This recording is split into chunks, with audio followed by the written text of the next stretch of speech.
Good afternoon. This is Chuck Terry again, Crescent, Valiani. Today we're going to do combining objects with a contour. So I'm going to open up the Create software, and in the Create software, I'm going to go ahead and add in a couple of different shapes. First and foremost, I'm going to add in an opening. Let's go 5 by 7. I'm going to drag that over to the side. I'm going to add in another shape.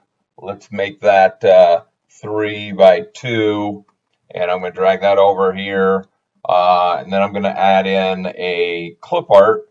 Let's go into the baby clip art folder.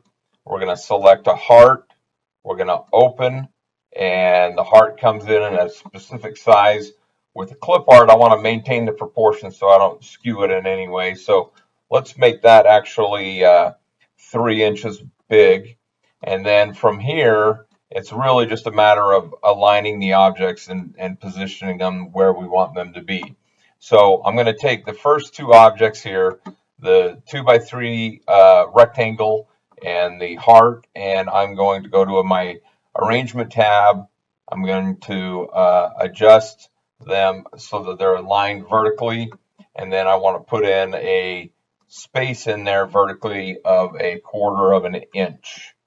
Okay, a little tight, but that's okay. It'll be fine. So now what I want to do is I want to group that together, and then I'm going to select, now that these two are grouped together, it looks at it as though it's one object. So I can select the next set, come over here, and I want to align them vertically or horizontally, and then put in a horizontal space of 1/4 inch as well.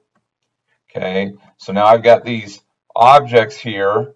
I'm going to select them all. I'm going to group them all together so I have groups within a group, and then I'm going to center them. Now I'm going to turn my auto size on so it'll auto adjust my frame size, but I want to use my contour tool to go around this, and I'm going to go in here, click Insert Contour. Sometimes you do have to kind of work with how much reveal you put in there. The distance of reveal that you put in is determined by what gap you have in here, and then the overall outcome. If you get too much of a gap in there, then of course it's going to outline all the object. The purpose of this is just to outline around the 3 objects. So let's try 1/4 inch, and we're going to put it on layer 2. We're going to use global. Global is going to tie everything together and remove any internal objects or internal intersections that we don't need. So I'm going to click OK,